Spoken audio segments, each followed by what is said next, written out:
মঈনুদ্দিন নবী ভাগে রওজা দাঁড়িয়ে উনি ঝরঝর করে কাঁদতে লাগলেন। ও নবী, আপনি একটা বার তাকিয়ে দেখেন, আমার গায়ে কোনো চামড়া নেই, আমি আপনার প্রেমের পাগল, আপনার প্রেমের দিওয়ানা, আপনার প্রেমের মজনু আমি। এই দেখেন আমার রক্ত গোস্ত কিছু নেই, আমি এসেছি আপনার কাছে। নবী গো, আমি যখন মদিনা এসেছি আমি নবীকে একটু দেখতে চাই। নবী গো, আমাকে একটু দেখা দিতে হবে। আল্লাহর নবী, রহমতের নবী কবরতে বলেছিলেন, রওজাতে বলেছিলেন, মঈনুদ্দিন বাবা চোখ দুটো বন্ধ করে তাকিয়ে দেখো, দেখতে পাবে। খাজা মঈনুদ্দিন আজমিরি চোখ দুটো বন্ধ করে আমার নবীর দিকে তাকালেন, আমার নবীকে দেখতে পেলেন, রসুলকে জানতে পারলেন, রসুলকে চিনতে পারলেন, বুঝতে পারলেন। ও ভাইরা রে,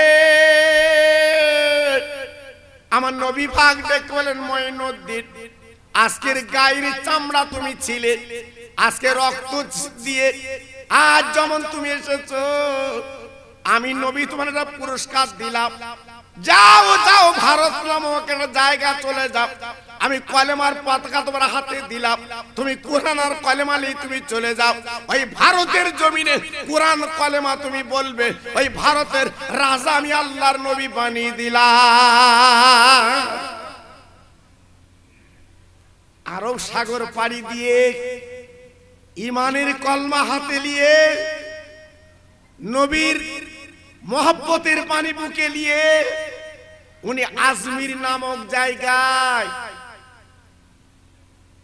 তারাগড় পাহাড় নিকটতম জায়গায় উনি একটা ছোট্ট তাম্বু গেড়ে বসলেন। এই ভারতের ইতিহাস বলছি বাবা জি। তাম্বু গেড়ে যখন বসলেন, কিছু মানুষ দলে দলে দলে দলে আমার খাজা বাবার হাতে হাত দিয়ে ইমানের কলমা পড়ে মুসলমান হচ্ছে। এটা জোরে বলতে পারলেন না? আর একটু চিল্লে বলা গেল না? জি। পৃথিরাজ, আজমিরের রাজার নাম ছিল পৃথিরাজ।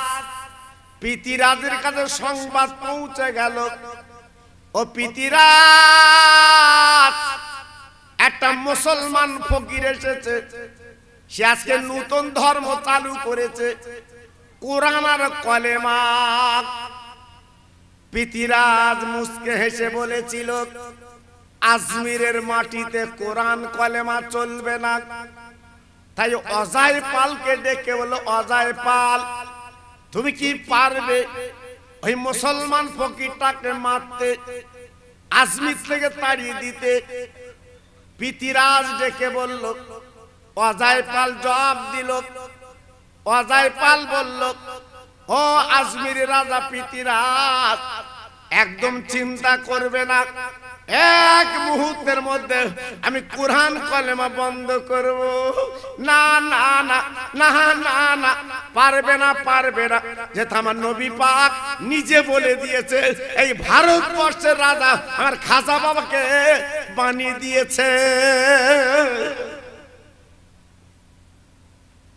আল্লাহর ওলি খাজা মঈনুদ্দিন আজমিরি, উনি যখন একটা তাম্বু গেড়ে বসে আছেন, আল্লাহর কি মহিমা! এইবারে পৃথিরাজ, অজয় পাল দুজন ছিল পান্ডা। যুক্তি করে বাবা, যারা নতুন কলেমা যারা পড়েছে তাদেরকে পানি বন্ধ করে দিয়েছে, আনা সাগরের পানি দেবে না। কেন? তোমরা যখন মুসলমান, তোমাদের পানি দেওয়া যাবে না, পানিটা বন্ধ করে দিয়েছে। কুতুবউদ্দিন কাকি রহমাতুল্লাহ আলাইহি যে বলছে, হুজুর পানি তোমাদের দেবে না, পানি তো বন্ধ করে দিয়েছে। এখন বলুন আমরা উজু কি করে করব? বড় বিপদে। আল্লাহর ওলি খাজা গরিবে নওয়াব একটা লোটা দিলেন। বাবা কুতুবউদ্দিন কাকি এই লোটা, এক লোটা আনা সাগরের পানি তুলে আনো বাবা। এইবারে কুতুবউদ্দিন কাকি রহমতুল্লাহ আলাইহি উনি সেই লোটাটা নিয়ে চলে গেছে আনা সাগরে। যে দেখে ক্যাডার লিডার বাবা পুলিশ সব ঘিরে রেখেছে। আপনার আনা সাগর 1 ইঞ্চি 1 টুকরো পানি দেবে না, এমন কি মারতে যাচ্ছে। কুতুবউদ্দিন কাকি হুজুর চলে গেছে। ওগো আল্লাহর ওলি মঈনুদ্দিন আজমিরি, আজ আমাদের পানি দেবে না। এই দেখুন কি অবস্থা। এইবার আল্লাহর ওলি কুতুবউদ্দিন কাকির কাছ থেকে লোটাটা নিয়ে খাজা বাবা এইবার উঁচু করে ধরে বলেছিল, ওরে আনা সাগরের পানি আমি মঈনুদ্দিন বলি, তুই আমার লোটায় চলে আয়। আল্লাহর ওলির কথা বলা শেষ, আনা সাগরের পানি আল্লাহর ওলির লোটায় বাবা চলে এসেছে। আর একবার জোরে বলা যাবে না, আর একবার জোরে বলা যাবে না, নারায়ে তাকবীর। অবাক, আজমিরের পানি, আনা সাগরের পানি শুকিয়ে গেল। 3 দিন আজমিরের মাটিতে পানি ছিল না বাবা। কি অবস্থা! পানির জন্য মানুষ, পানির এক নাম জীবন, পানির জন্য হাহাকার বেড়ে গেল। কোথায় পানি পাবো? কে দেবে পানি? না, এমন কি গাছের ডাবে পর্যন্ত পানি নেই, মার স্থানে দুগ্ধ নেই। আল্লাহর ওলির সঙ্গে বেয়াদবি করলে, আল্লাহর ওলির সঙ্গে বাজে কাজ করলে, এটা আমার আল্লাহ পাক মানুষকে দেখিয়ে দেয়। জি, আজমিরের মেয়েরা তারা ছিল স্বচ্ছ, কচি কচি বাচ্চা নিয়ে হুজুরের দরবারে চলে গেলে, ওগো আল্লাহর ওলি আপনি আমাদের পানিটা দেন, আমাদের কচি কচি বাচ্চাগুলো আর দুগ্ধ পাচ্ছে না। আল্লাহর ওলি খাজা বাবা মঈনুদ্দিন আজমিরি কুতুবউদ্দিন কাকিকে ডেকে বলেন, বাবা এই লোটার পানিটা আনা সাগরে ঢেলে দিয়েছো। আব্বা জান গো, যেই লোটার পানিটা আনা সাগরে ঢেলে দিয়েছে বাবা, দেবার সঙ্গে সঙ্গে আনা সাগরটা ভরে গেল পানিতে। ভাইরা বাবাজিরা আর কি বলি গো, এইবারে আনা সাগর যখন ভর্তি হয়ে গেছে, বাবা মেয়েরা ছেলেরা হেডেক লেগে গেছে, সব দলে দলে ইমানের কলমা তারা পড়ে।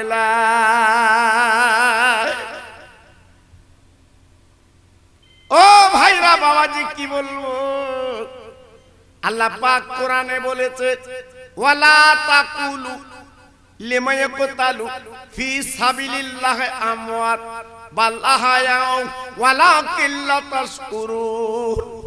আল্লাহর ওলি যারা শহীদান, যারা আল্লাহর সঙ্গে যারা বন্ধুত্ব করেছে, তারা কিন্তু বাবা মরে না, তারা কবরে জিন্দা বাবা, তারা আল্লাহর রিজিক রুজি পায়। একবার জোরে চিল্লে চিল্লে বলা যাবে না। পিতিরাজ অজয় পাল দুজনে বলছে, শোনো, পানি বন্ধ করে তো কোনো কাজ করা গেল না, বরঞ্চ আমাদের তো সায়স্তা করলো। এখন আর কোন বুদ্ধি আছে? বলে একটা বুদ্ধি আছে। কি বলে? একটা পাথর জাদুর বলে ছুঁড়ে দেব, যারা কলমা পড়েছে ওদেরকে আজকে রে পিষে মারবে। অজয় পাল ডেকে বলল, পিতিরাজ এক বিন্দু চিন্তা করো না, আমি দেখছি, আমি দেখছি। এইবারে বাবা জাদুর বলে একটা পাথর ছুঁড়েছিল। ও বাজবেলুনির ভাই, যারা আজমিরে গেছেন চোখে দেখে এসেছেন, বাবা পশ্চিম দিকে পাথরটা এখন আছে। খাজা গরিবে নওয়াব রহমাতুল্লাহ আলাইহি বাবা আপার গেটের কাছাকাছি বসে আছে। বাবা ওই পাহাড়ের কাছাকাছি অপেক্ষায় আছে। বেঈমান কি করলো? জাদুর বলে বাবা বিরাট বড় পাথর ছুড়লো, আমার খাজা বাবাকে মেরে দেবে। আল্লাহর কালেমা যারা পড়েছে, ঈমান যারা এনেছে, তারা দেখে বলছে হুজুর আর বোধহয় বাঁচবো না। ওই দেখেন পাথর উঠে আসছে মেঘের মতো, আমরা বোধহয় মরে যাব। খাজা বাবা ডেকে বলেছিল, ও নব মুসলমান, এক বিন্দু চিন্তা করো না, হায়াত মৌতের মালিক আমার আল্লাহ। একমাত্র আল্লাহ আমাদের রক্ষা করবে, ঘাবড়াবার কোনো ব্যাপার নেই। বাবাজিরা, যেই পাথরখানা উড়ে এলো, খাজা বাবা কি করলেন? এই দুটো আঙ্গুল দিয়ে ওই পাথরটা ঠেক লাগে বলেছিল, ও পাথর আমি মঈনুদ্দিন বলি, আল্লাহর হুকুমে তুই দাঁড়িয়ে যা। বলার সঙ্গে সঙ্গে মানুষ কথা শুনতে দেরি করে, কিন্তু সেই পাথর শুনলে আল্লাহর ওলির কথা মতো আল্লাহর হুকুমে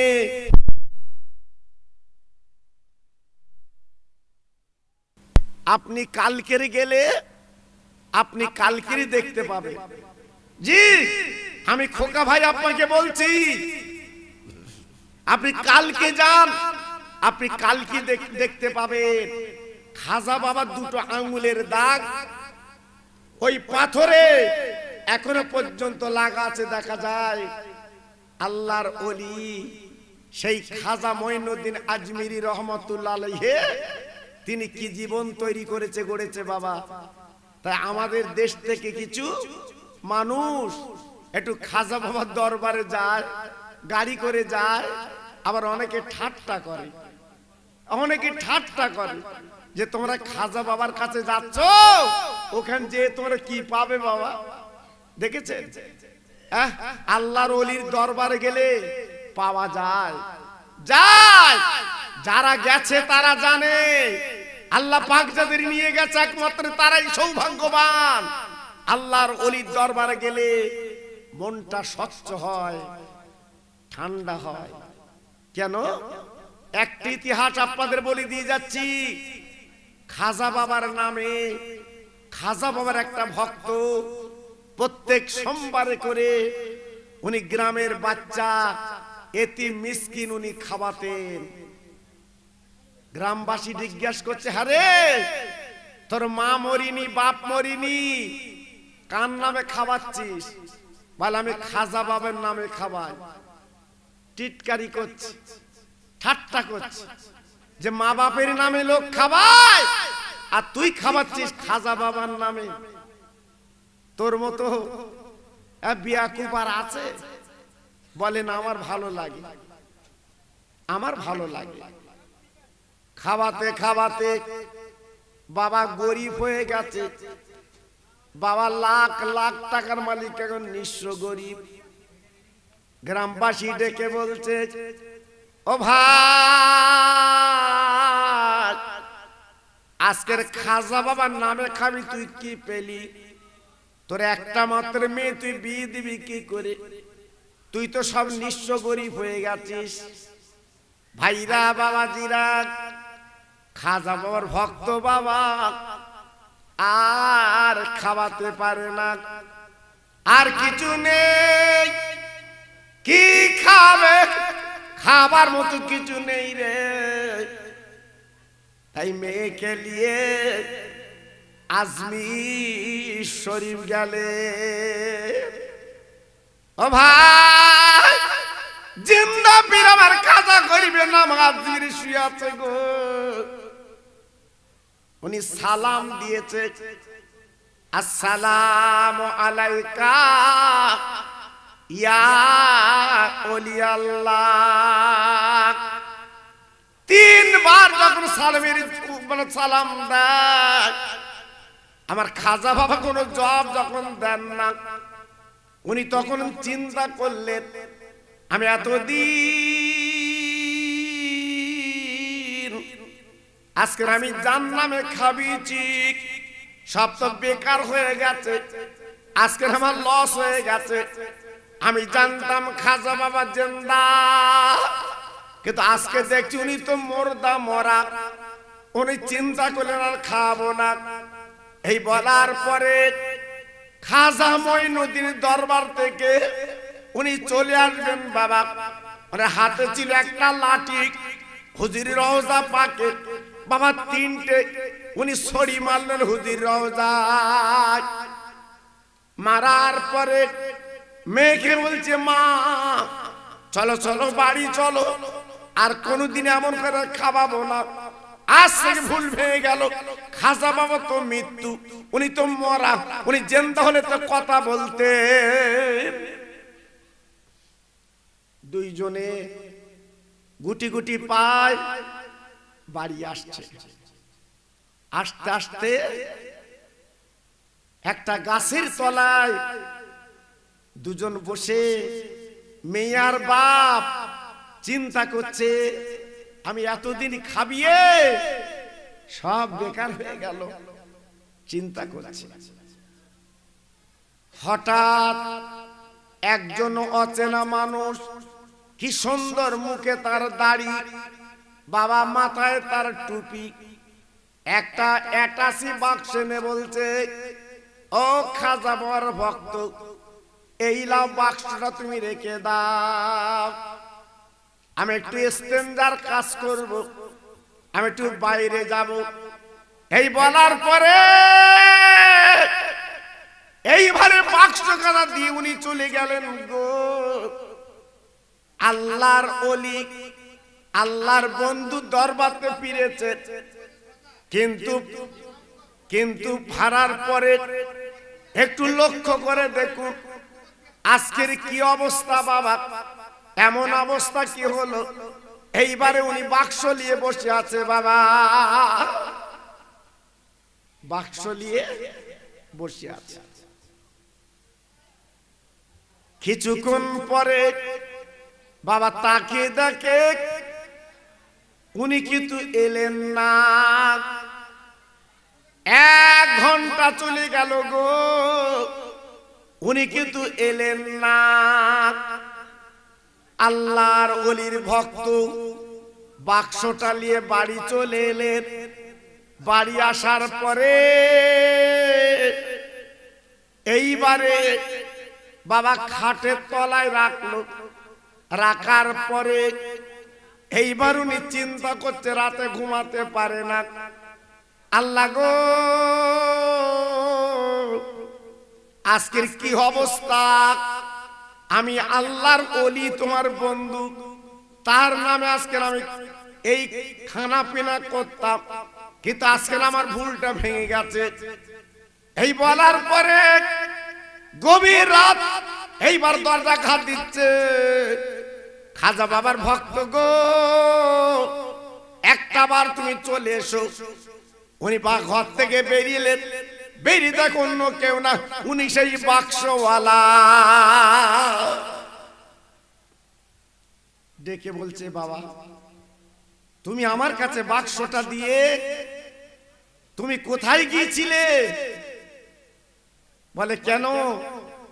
বলে আমি আপনার বাক্স নিয়ে আমি বাড়ি এসেছি, আমি আপনার বাক্স নিয়ে বাড়ি চলে এসেছি, বাক্সটা দাও। যেই বাক্সটা দিয়েছে সঙ্গে সঙ্গে বাক্সে কিন্তু তালা দেওয়া। ওই অচেনা মানুষ বাক্সওয়ালা চাবিটা দিয়ে দিয়েছে বাবা। দেবার পরে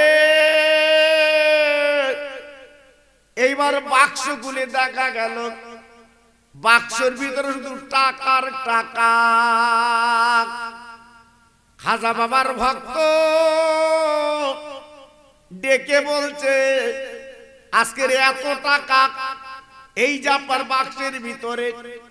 উনি অবাক হয়ে গেলেন, চিন্তা করতে লাগলেন, ও ভাইরা বাবাজিরা গো, ওই যিনি বাক্সওয়ালা ওনাকে উনি ডেকে বললেন, খাজা বাবার ভক্ত, আপনি এত লোকজন খাইয়েছেন, আর দেরি করবেন না, আমি বাক্স টাকাগুলো আমি আপনাকে দান করে দিলাম।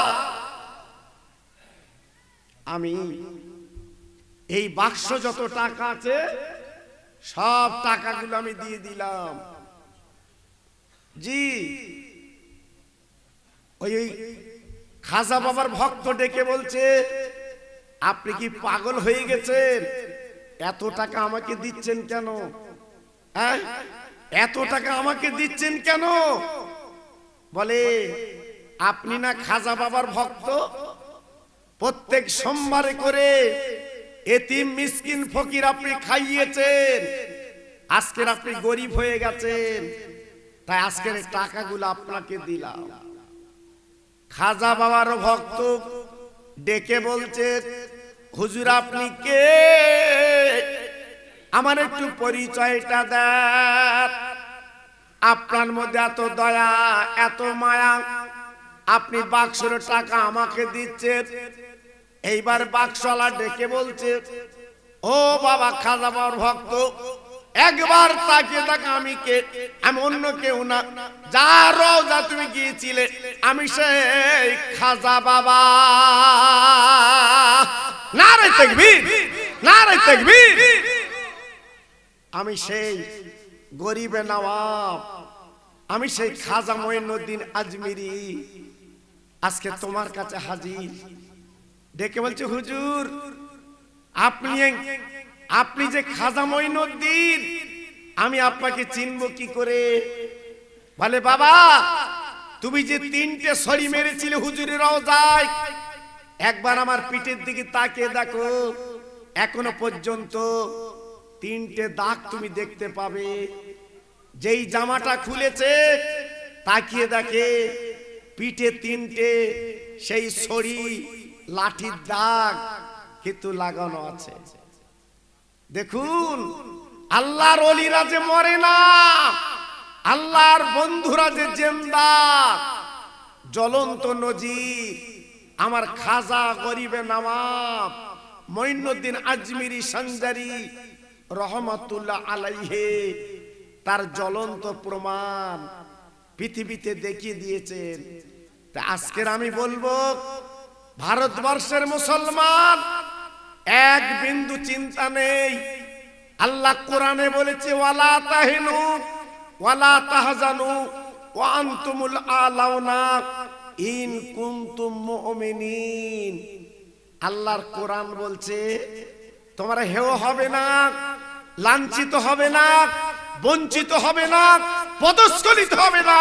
আল্লাহর কোরআন বলছে, যদি তোমরা মুসলমান হও আল্লাহ তোমাদের মদদ দেবে। জি, তাই আজকের আমি আপনাদের কাছে অনয় বিনয় করে হাত জোড় করে বলছি, এখনো ফিরে আসেন, সময় নষ্ট। পরবর্তী বক্তা আনার জন্য অনুরোধ করছি।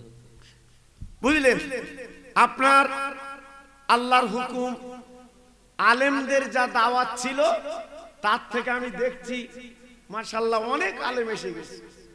আমার একটা বাংলাদেশি ভাই, তিনিও এসে গেছে। আল্লাহু আকবার, এদের কপাল ভালো, কপাল ভালো। 2 পীরজাদা হুজুরের আগমন, আবার আমার একটা বাংলাদেশি ভাই মাশাআল্লাহ তিনিও এসেছেন। আল্লাহু আকবার। এই জন্য আমার সভাপতি, আমার ছোট ভাই আমাকে বলছে, হুজুর একটু টাইম আমরা কম করে দিচ্ছি, যেহেতু প্রত্যেকের সময় দেওয়া দরকার। জি, আমার 10টা পর্যন্ত টাইম ছিল, তবু যেহেতু সভাপতি উনি সবার ঊর্ধ্বে, উনি যখন আরজু করছে, জি ওনার কথা আমাদের প্রত্যেকে রাখা দরকার। তাই আজকের আমি গুনাহগার, অল্প কিছু আলোচনা আপনাদের কাছে করলাম। তাই যত ভাই আমার বাইরে আছেন সবাই মিলে একটু দাঁড়িয়ে আমার নবী পাকের সামনে সালাম জানাবো। একটু সবাই ওঠুন তো ভাই, একটু ওঠেন আমার সোনা, ওঠেন। ইয়া নবী সালাম আলাইকা।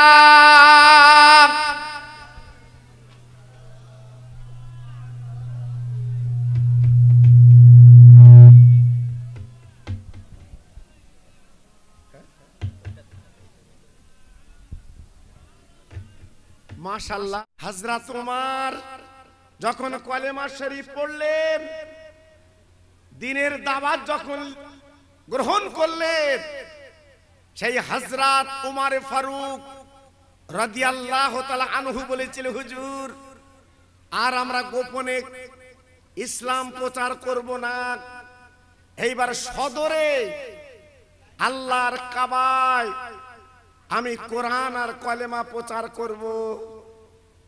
আমার নবী বলেছিল, ওমর একটু দেরি করো বাবা।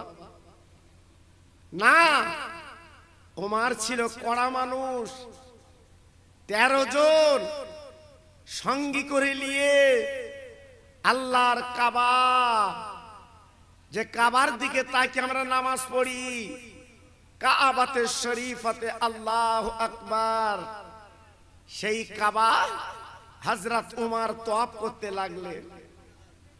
7 বার ঘোরার পরে আল্লাহর ওমর আর দেরি করলেন না। এইবারে আবু জেহেল, আবু লহাব, উতবা, সাহেবা ওরা ছিল কাবার ভিতরে।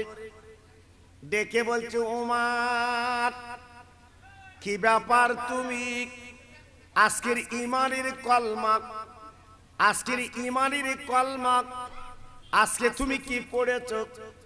ওমর বলেছিল, ও বেঈমান, আজকের এতদিন আমাদের ভুল বুঝে রেখেছিলে, কিন্তু আজকের জানলাম পৃথিবীর জমিনে ইসলামের কোনো বিকল্প নাই।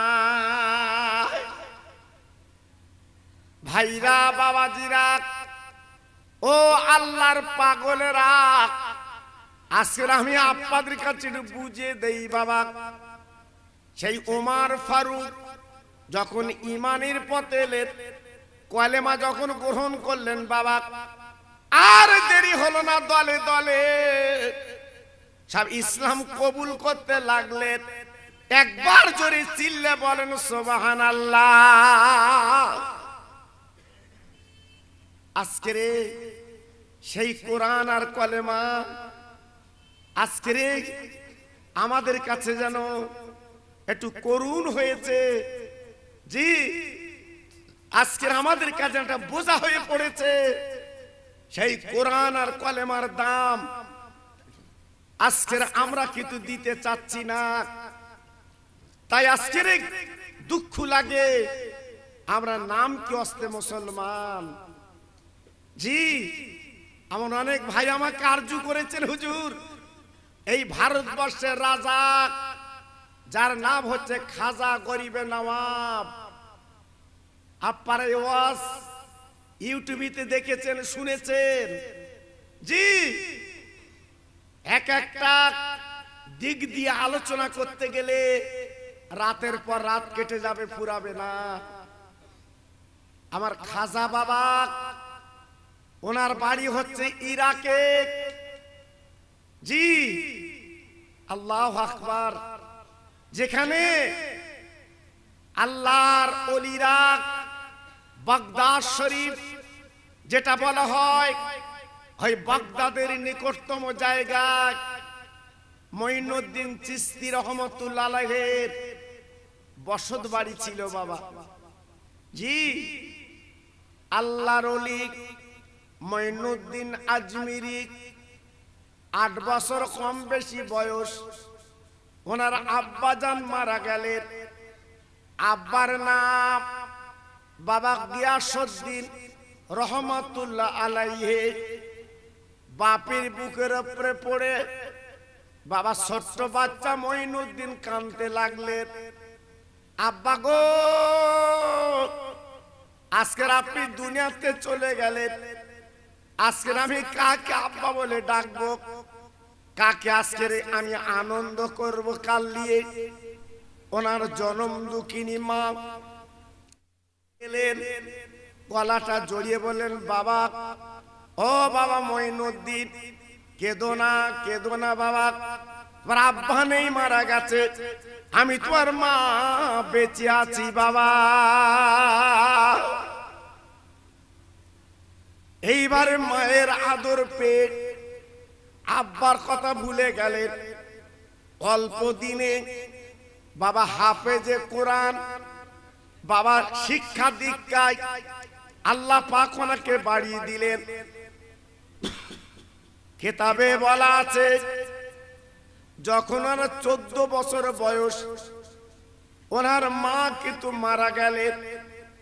মা মা বলে কাঁদতে লাগলেন, মা গো, আজ আমার আব্বা হারিয়ে গেল, মা হারিয়ে গেল, আমি কার আবডালে জীবন কাটাবো, কার কাছে আমি থাকবো? এই বলে ঝরঝর করে কাঁদতে লাগলেন, চোখের পানিগুলো ফেলতে লাগলেন। না না না, উনি খরমা গাছে, খেজুর গাছে আল্লাহর ওলি মঈনুদ্দিন ঘুরতে লাগলেন। ওই ইরাকের জমিনে একজন মহান আল্লাহর ওলি ছিল, যার নাম হচ্ছে উসমান হারুনি রহমাতুল্লাহ আলাইহি। বাবা মঈনুদ্দিনকে ডেকে বলেছিল, বাবা, তোমার চেহারা দেখে মনে হচ্ছে আগামী দিনে তুমি মহামানব হবে।